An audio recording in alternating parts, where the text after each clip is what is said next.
There was quite a lot of material about generally introducing Italian theory, so I will say something more about Italian theory in general. More specifically, I will say something about what Italian theorists say about Italian theory. So we will be looking at first an article from a daily newspaper, a communist newspaper, one of the few last remaining, Il Manifesto in Italy, where journalist Pasquinelli, and I will say something about him, actually some 5 years ago started speaking in Italy about Italian theory in English, and we said something about even the sociological dimension of that, why is it kept in English? And then I will take two major thinkers, is to say Negri and Esposito, and try and look at what they say about Italian theory. And finally, I will try to give my own perspective. I mean, I edited two collections on Italian thought and biopolitics, and I try to give my own account of why there is such a phenomenon like Italian theory, why it replaced French theory, hegemonic in Anglo-American universities in radical discourse. And that will take more or less, I think, 1 hour. And then in the second hour, we move on to Pasolini. And as I said last week, I take Pasolini as a precursor of biopolitics. I think a lot of his political writings and articles against what he called the new fascism of consumerism, articles he wrote slightly before being killed. Pasolini was killed in 1975, never was found out why. Actually, clearly it seemed to be like a kind of wild homosexual sex that went wrong. But there's also other kind of explanations, that is to say that it was the far right that commissioned the killing, etc., etc. But again, what I'm saying is that Pasolini is very, very important to understand the other thinkers, possibly more in detail, such as, again, Agamben,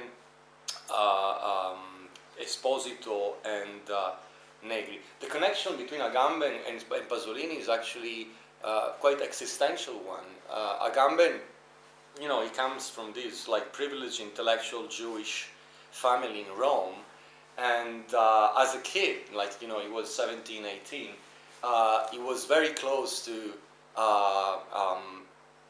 older intellectuals. He attended their meetings, etc. And of course, the same goes with Heidegger, right? Agamben always says that his major change in life was when he was 18, and there were 4 or 5 people in this German hut in the mountains, and he met Heidegger, right? But the same goes with Pasolini. If you watch the Gospel according to St. Matthew, he has a small role. Agamben, the young Agamben, plays one of the apostles. I think it's some Bartholomew. He doesn't say anything, but there are 2 or 3 frames. And yes, the other connection, this is a bit of anticipation, why we look also at Pasolini. Remember Homo sacer, possibly the key notion in Agamben's philosophy, the idea of sacertas, which is clearly sacredness, but in Latin it is an antonym. It could both be read as we read it today, sacredness, but it's also being damned, okay? Being maledetto, as we say. It's interesting, in Italian, sacred, we have sacro, but you can also say benedetto, and the opposite is maledetto, which is literally well said and badly said. But it's kind of it's a curse. If you are maledetto, you are damned, okay?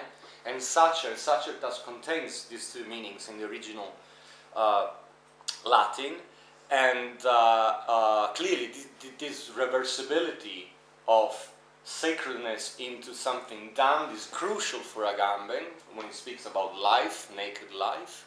But Pasolini was very much aware already in the 70s of this, and he wrote articles about this polysemy of sacredness. But let's start with this general article that you have on your reading list. So you can the reference, you can download it from the internet.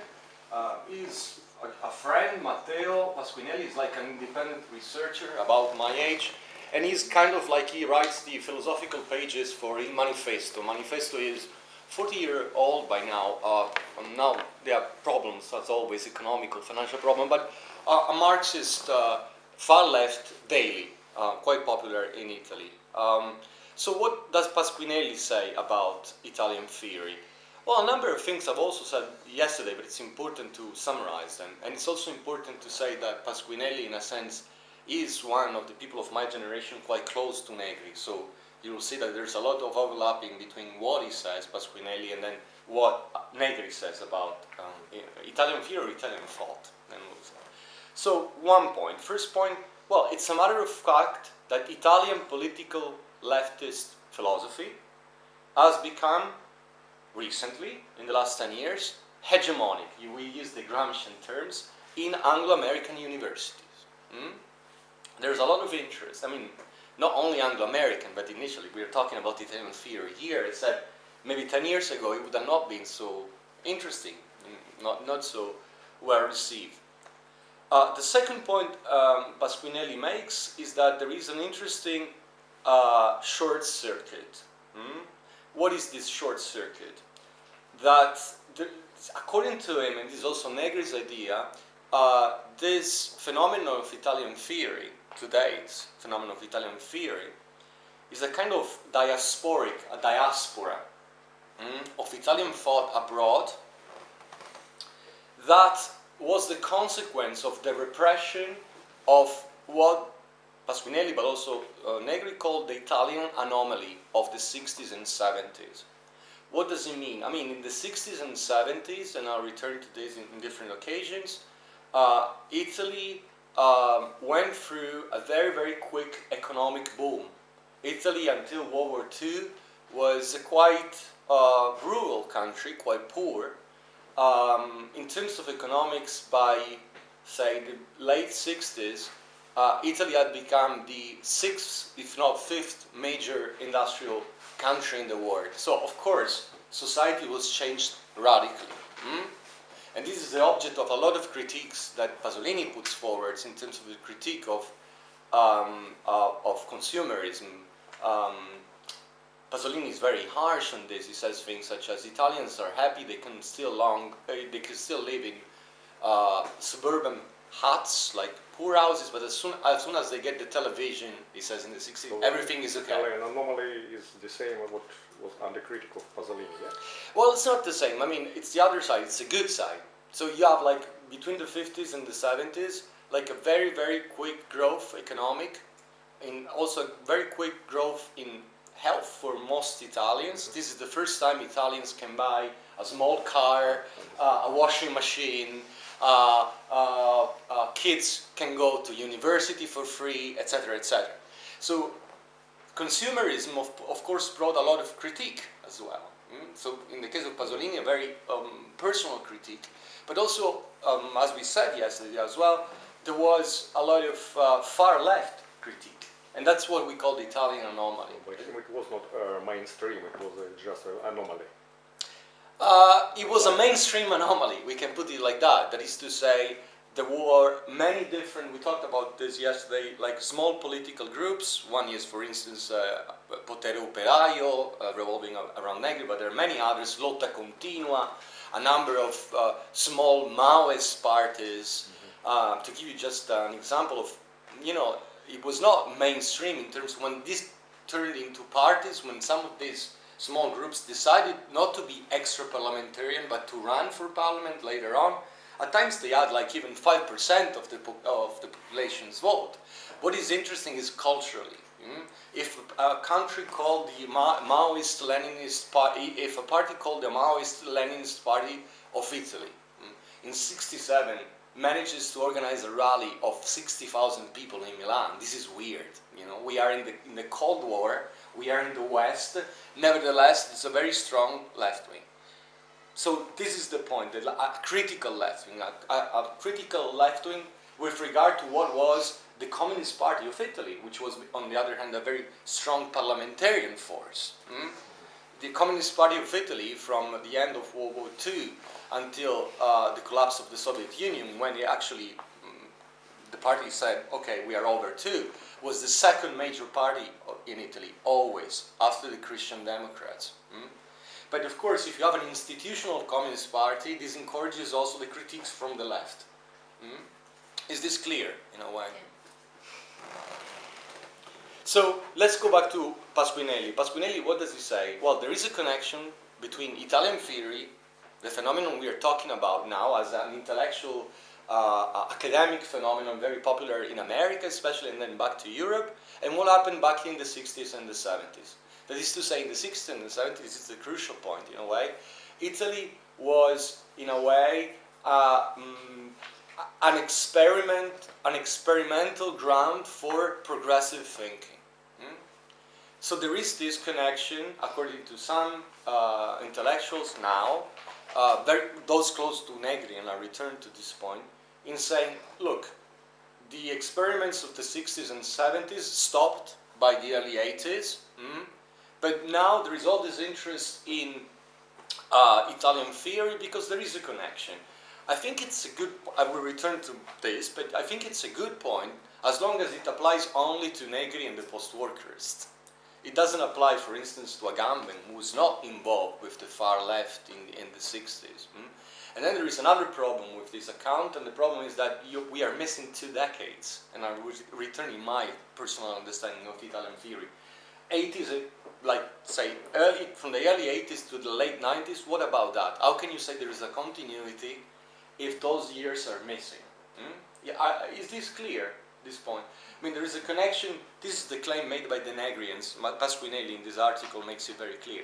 There is a connection between what happened on the ground of activism in Italy, far left, in the 60s and 70s, when the country was really incredibly progressive, even with respect to France. I mean, we think of 68 in Italy, in France as the big thing. Sure, in terms of student movements, but then we will see with Negri, 68, the long wave of 68 was much more effective in Italy because it also involved largest rate of the population. It was brought to the factories, for instance. Okay, I mean, students mingled with workers, etc., etc. So it was really, really a lively political situation, very critical.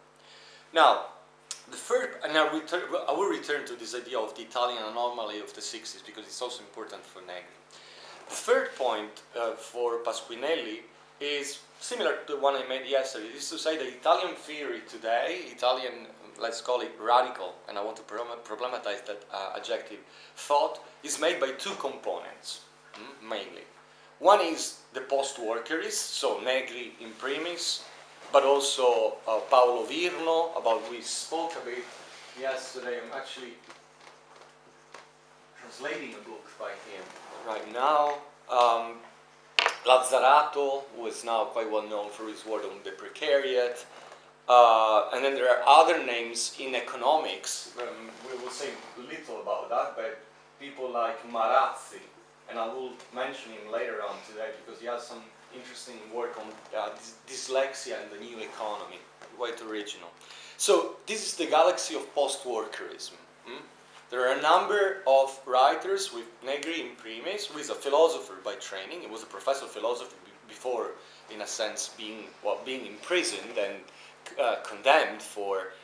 Don't forget that actually, I think overall, Negri spent 8 years of his life in jail. I mean, it's not that easy.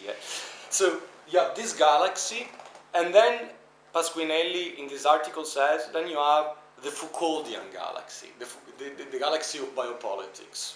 So Agamben and Esposito especially. Of course, we saw yesterday that the Foucault effect is important for all of them, also for Negri. Everybody has his own Foucault, we said yesterday, right? The fourth point that Pasquinelli makes is trying to understand why Italian theory is now so popular in Anglo-American intellectual circles and academia. And he says, well, because the other popular trends in intellectual thought in the 90s and early 2000s are by now over. nobody believes any longer in the progressive value of, say, gender studies in the American sense. That kind of agenda is over. It's been completely adopted and monopolized by the liberal agenda, liberal in the sense of liberalism and liberal culturally. So there is nothing left-wing left there. And then if you look at other trends in political thought in American or Anglo-American academic circles, what do you find? Well, you still find some postmodernism, and who does believe in postmodernism any longer? And of course, there's always analytic philosophy. So in a sense, like he's saying, look, Italian theory, this is an almost sociological point, sociology of academia, in a sense, like, sure, there is a strong connection with the thought of the 60s and 70s, the Italian anomaly, but it became so popular because the other popular trends of the 90s and to early 2000, in a sense, exhausted themselves. They're not, people can no longer find really something progressive in this theoretical trends. The other point, this is the fifth, Pasquinelli makes, which is interesting, is that there is another paradox in this phenomenon, recent phenomenon in the last 10, 15 years of Italian theory. On the one hand, one could say this is just another fashion of Americans or Anglo-Americans for the continental intellectuals, right? I mean, there is this cliche, French and Italian people, they sit by the table, drink cafes and speak, you know, like there is this cliche, and this is like in a sense denigrated, but at the same time there is a sort of attraction. But the interesting thing, and this is the short-circuited paradox, is that most of the representative of Italian theory, at least those revolving around the Negri, do not have, or now have a little bit to do with academia. Because of personal reasons, political activism, etc., they were never really living in mainstream academia. Take Negri. Negri was, when he was young, a professor of philosophy in Padua. Then with activism, etc., he left. He actually, he was accused of being the mastermind of a series of terrorist attacks. He was sentenced to jail. He then enlisted as a representative for a liberal radical party, just in order to get immunity, and then he ran into France. He went to France just to escape imprisonment, right? If you take the younger generation, Virno shared a prison cell with Negri for years. And when he was in prison, he was probably 20, 22. Lazzarato hardly speaks proper Italian. He speaks an Italian dialect from the north because he went to France when he was so young for political reason. So you see, in a way, Pasquinelli is right in saying that this is interesting culturally. Is to say this, even if it is just a fashion for the radical, in inverted commas, Anglo-American establishment, this new radical interest in political leftist theory, which is Italian, has to deal with the fact in academia that the people they are reading, we are reading, were never really accepted in the canon of academia. They always lived in the margins. This was not the same with French theory, if you think. I mean, Foucault, Derrida, Deleuze were all professors, independently of how radical their thought, especially Foucault's in politics, could be. Now, the other point, and I have 3 more points about Pasquinelli. This is interesting. We said something about it yesterday, but I want to emphasize it more. Why has there been a passage in interest, from French to Italian theory? And here Pasquinelli takes, I think, very closely Negri's explanation. It's a socio-historical reason. That is to say, French thought of the 60s and 70s, from structuralism to post-structuralism, was really radical theoretically. If you take Derrida, Deleuze, Foucault, what do they have in common, very generally, philosophically? They have in common an attack against the notion of identity. Of course, this has political consequences. They have in common a sort of support for difference. But okay, Foucault was also an activist, you know, like he was really engaged in the battle against the laws on imprisonment in France, etc., etc. But at the same time, Pasquinelli's following Negri's point is to say that radical thought in France of the 60s and 70s remained very abstract. It found very little connection with daily practices, experiments of activism in the field, which, on the other hand, happened in Italy in the 60s and 70s. So this is another possible reason. Why are we so interested in Italian thought today? Well, because it links back to the Italian anomaly of the 60s and 70s, and that anomaly is interesting because there was clearly a strong influence of French thought, even on people like Negri, but people like Negri managed to actually take theory to a much more concrete social plane.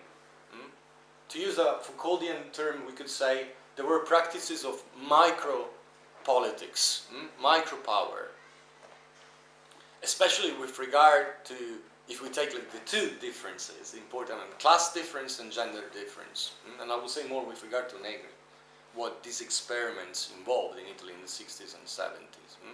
So it's not just thinking difference and then say, okay, you think it ontologically, philosophically, and then you say, you make a connection with politics, and you say, okay, difference then entails thinking class difference, and entails thinking gender difference, but then it stops. No, in Italy, actually, this thought was grounded on concrete practices. I'm speaking and saying a lot. Of course, if there is anything you want me to repeat, please, you stop me and we go over it. Okay? Is it clear so far? Now, I think Pasquinelli is a strong account. There is, however, a problem, which I had already emphasized before. The problem is the problem is the following one, that there is an historical gap. If you want to account for the current popularity of Italian thought on the grounds of what happened in the 60s and 70s in this synergy of theory and micro-practices of resistance, the obvious question from a historical perspective is, what about the 80s and the 90s? How do you make this connection?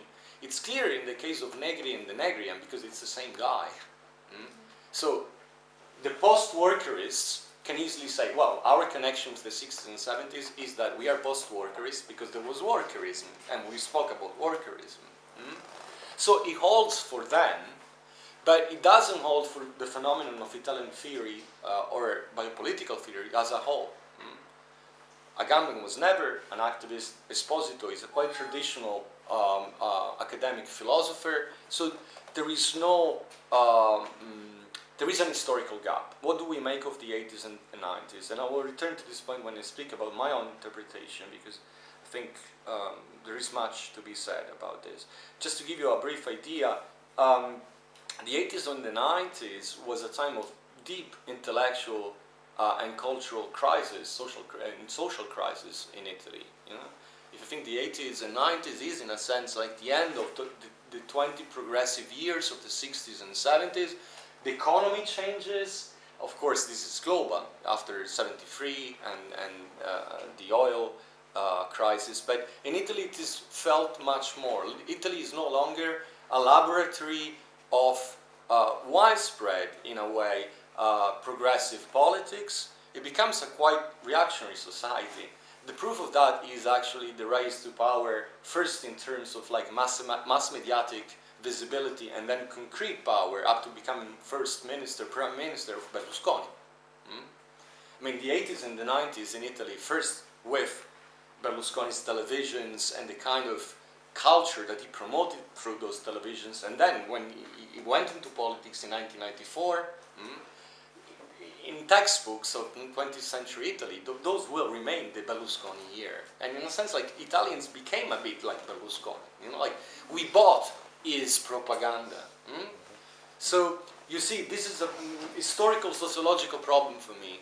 Yes, if these guys are the post-workerists and they are one pole of contemporary Italian theory, Agamben and Esposito do not have anything to do with them, in a way. Yes, if there are the post-workerists and they are so read today, clearly there is a connection with the workerism of the 60s and 70s, and there is a link there. But at the same time, this account fails to explain the gap of the 80s and 90s. What is the strength of Pasquinelli and then the workerist account? This is a point somebody made yesterday. The workerists had a very interesting understanding already in the 60s and 70s of language. They insisted on the idea, taking a certain marks, the marks of the so-called general intellect in the Grundrisse, they considered language, unlike other Marxist interpretations of language, they considered language as an economic means of production. Language is what is being put to work in late capitalism. That was an idea they had already in the 60s and 70s. This is interesting because in a sense I think it's much more visible today what it means to put language directly to work as an economic means of production. It's much more evident for us to think of this quite abstract idea in terms of our contemporary cognitive economy. We do have an economy today, a digitalized economy, which is increasingly dependent on what? On knowledge. Knowledge is being put to work directly. Is this clear? Yes. Yeah, language is another mode of production. Yeah? Language is another mode of production, but for us, in the era of the internet, of Cisco, it's really clear.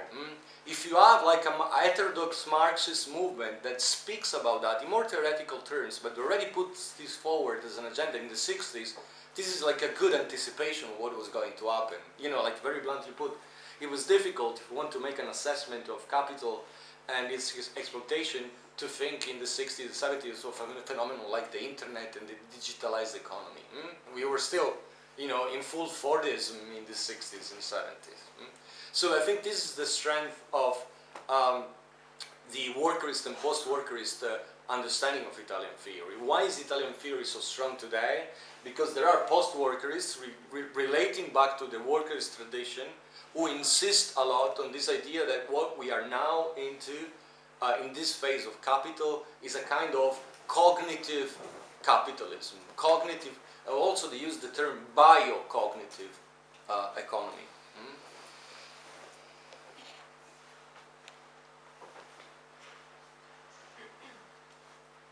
And we will say more about that in a while. Again, you see, like, I have so much stuff to tell you, and I don't want to rush. So, if you feel like I'm going over the same points, please stop me, and we can go faster. But I don't see much the plus of doing that. So, even if we have to reschedule again and do Pasolini another time, I'm sorry, but I know you were really interested in that, but I want to really insist on this idea of the Italian anomaly and Italian theory and how they relate. Now, let's move to Negri. Negri dedicated like a small pamphlet to assessing 20th century Italian philosophy. It's called The Italian Difference, which I translated, and it's actually available in a book I edited with Alberto Toscano. You can just download it from the internet. It's called The Italian Difference. It's the same title. It's a repress book, so it's freely downloadable. Which year? What year? It's the book. Our collection was published in 2009, but Negri's pamphlet is 2005, so quite recent. So, what does Negri say about Italian philosophy in the 20th century? Well, first of all, it doesn't accept this idea of Italian theory. It doesn't say it here. He said it very explicitly in other occasions. He said, first of all, we have to think of Italian philosophy, before being too euphoric about Italian theory, etc., we have to say Italian philosophy in the 20th century, if not even earlier, has been actually, for the most part, a weak philosophy, he says. In what sense? Weak, and I quote, before the politics of masters, dictators, and popes. So when we think today of Italian thought, Italian theory, as hegemonic in radical thought, we also have to think that actually Italy was the country that test piloted fascism for the first time in history. And apart from some exception, think of Gramsci, etc., there was not much intellectual resistance against fascism in Italy in the early 20th century. So you get my point before, singling out Italian thought as the thought that resists power, and we'll see Esposito as this thesis. We can go back to Machiavelli. I mean, Italian thought is a thought of life that resists power. Be careful. Be careful. Italian futurism. Sorry? Connection with fascism. Italian futurism. Sure, even that was more of a cultural phenomenon. But you have philosophers like Gentile, for instance. You know, like the most famous Hegelian philosopher of the the most famous Hegelian philosopher, Italian Hegelian philosopher, full stop, was totally a collaborator of fascism. He was even a minister at times. So you see, like Negri is like saying, be careful. When you start creating genealogies and saying Italian political thought has always been, or at least in the last 100 years, a thought of resistance against political power. No.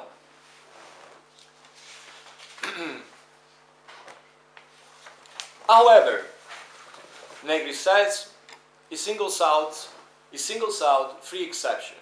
He says there are three exceptions in Italian thought of the 20th century which indeed create an Italian difference.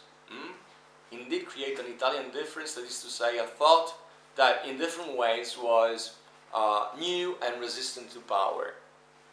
Well, the first name is quite obvious, and we'll return to him in the second part of the course in May, and it's Gramsci. Gramsci, obviously, arguably the most significant Italian Marxist ever since Marx. Crucial not only in Italy, but crucial internationally, even today, for the understanding of what he himself called hegemony for the first time. I mean, Gramsci clearly influenced profoundly more contemporary thinkers such, well, there would not be cultural studies without Gramsci, in a sense. There would not be cultural studies. No. But he also influenced thinkers like Ernesto Laclau. The notion of hegemony is still commonly used today. When I speak about hegemony, is that clear what it means? Very, very broadly. Now it's something for us quite straightforward, but it was not when Gramsci started talking about this in the 30s. What would you say hegemony is? Very simple terms. To connect Gramsci with Laclau and Chantal Mouffe, yeah? Yeah, sure. I mean, Laclau and Chantal Mouffe are, in a sense, Gramscian in their own way, like 50 years later, and they keep the idea of hegemony. But the notion, if you have to take one notion from Gramsci, and Negri is saying Gramsci is a crucial thinker, crucial Italian thinker of resistance, if you want to put it in this way. And of course, the crucial notion, one of the crucial notions, but arguably the most crucial in Gramsci is hegemony. I wanted to make sure that you all know what it means, more or less. What does hegemony, in a Marxist sense, through Gramsci mean? Can you explain? They hung up all the words. Can you explain it in a couple of words, just? Sure. Yes. Sure. Yeah, I would say it's. I wrote it down because it's good to be very clear. Hegemony is the use of culture, of cultural institutions,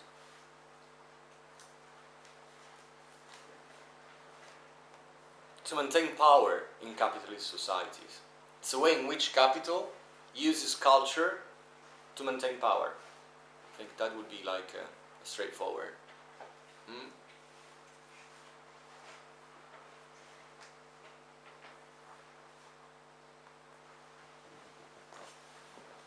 You can use culture in order to maintain power, and you know, like it seems very straightforward, but it was not before. And you know, like in the 30s, it was becoming clear. But before that, there are other more explicit and physical means with which one can maintain power. So Gramsci is, I don't want to go into that anymore, but I just wanted you to be generally aware of what it means. So we can have like a Marxist hegemony, I'm sorry, a capitalist hegemony. Hegemony is achieved by means of a certain manipulation and control on culture. It doesn't have necessarily to be like a repression of workers or the proletariat, whatever you want to call it. You know, it can be a sort of like, you know, I mean, to simplify it even more, one could say sort of like cultural brainwashing. You know, we are living this everywhere right now, but it was not. Now, the other two thinkers that Negri singles out are his fellow workerist Mario Tronti,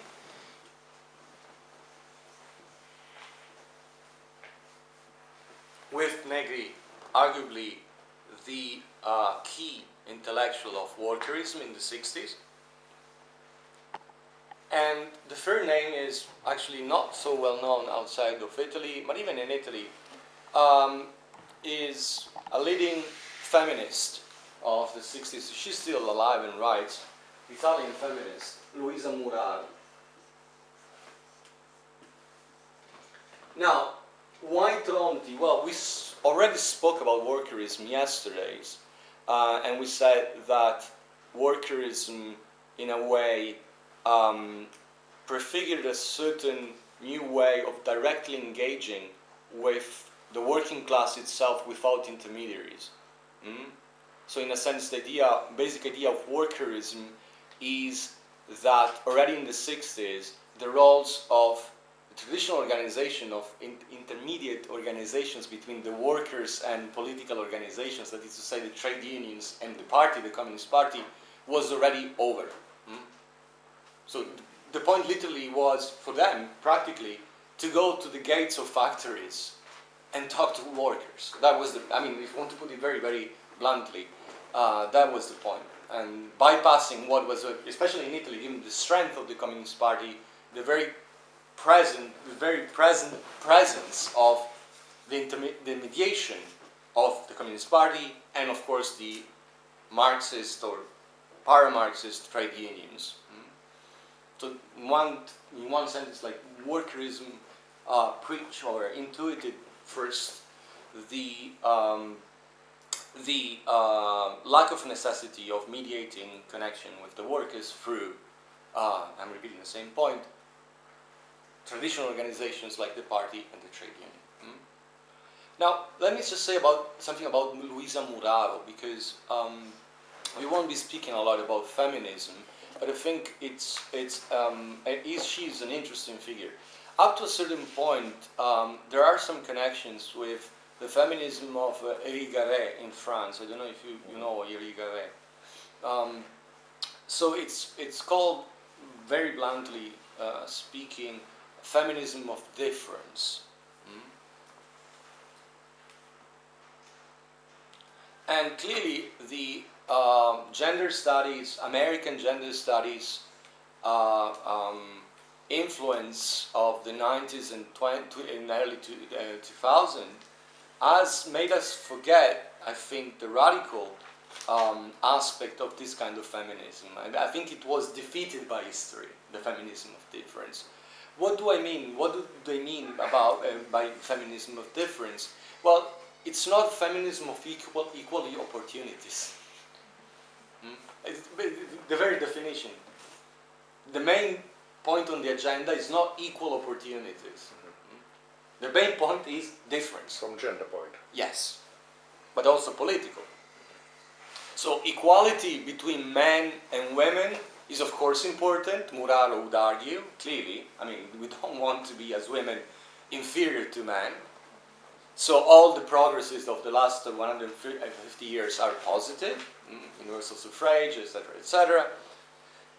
But women should, politically, from a gender perspective, insist on their difference, not on their attempt to achieve an equality with men.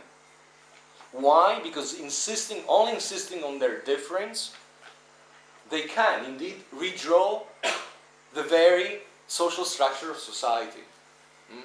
If we're not happy with the society as it is, there is no solution in getting the same opportunities that men get in this society. So the point is, like, as a feminist, I can change society insisting on this difference, gender difference, and actually taking it as an excuse, in a way, to carry out broader cultural, social, and then political changes in society. You know, it's quite a straightforward idea. I think it's really unfashionable in Western Europe, at least. It's been very unfashionable in the last 15, 20 years, because it's very far from the kind of, you know, like political correct, equal opportunity kind of rhetoric that is preached by theoretical gender studies, in a way. You know, it's really... For example, to give an example, this is an example that Muraro makes a number of times. So, if you want to make this idea of feminism of difference concrete in politics, she says, this is still very topical, not just in the 60s and 70s. She said basically, I don't care, it's not that important to insist on the fact that in most countries there is a low percentage of women in parliament. So that we should aim at actually reaching the same amount of gender representation in parliament. And of course, this is a topical issue, you know, like the so-called pink quotes, they call them.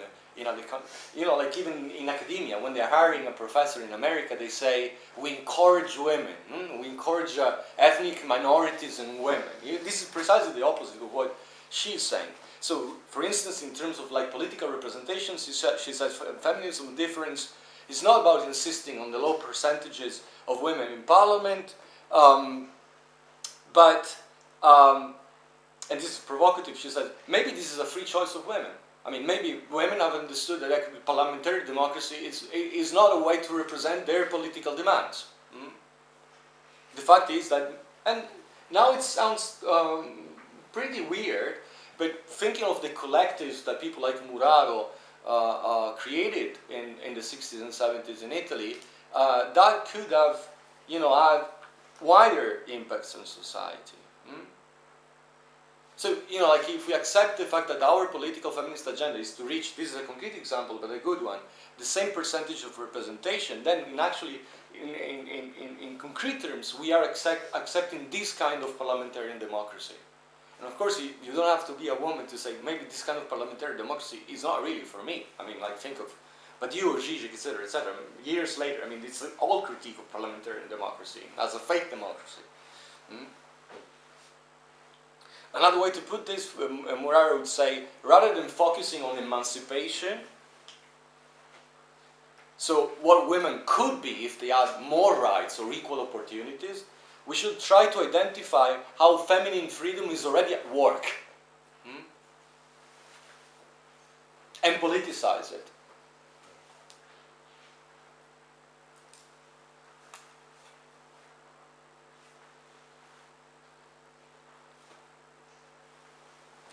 In more philosophical or even quasi-psychoanalytical terms, Muraro insists a lot, for instance, in the relationship between mother and daughter.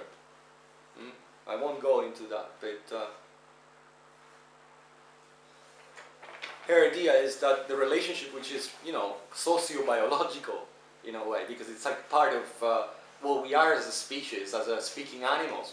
The relationship between mother and daughter, as it's always been, or at least it's been for centuries in a way, can be used as a resistance to the dominant male politics. This is the idea. So you see, like, instead of looking for emancipation in a masculine way, what we should do is politicize kind of bonds and relationships that already exist between women. That's the general idea.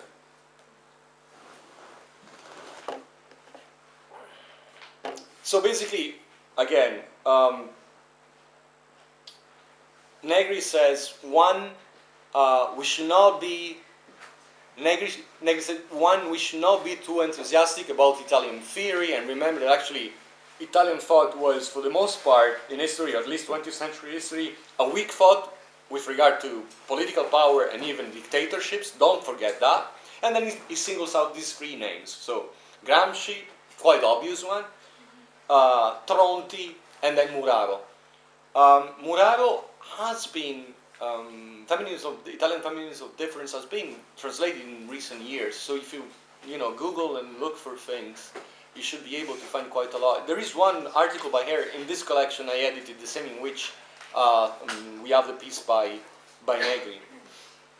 What about, shall we stop 10 minutes but no more? I think this is a good point, because then I want to say, and clearly we are running slow, but I think this is also good, like we have time to expand on this.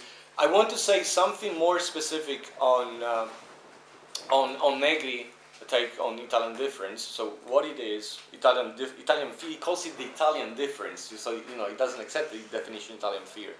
And then say something about Esposito, and then some of my comments. Okay. Please stick to the 10 minutes, no more, because otherwise then we also study late and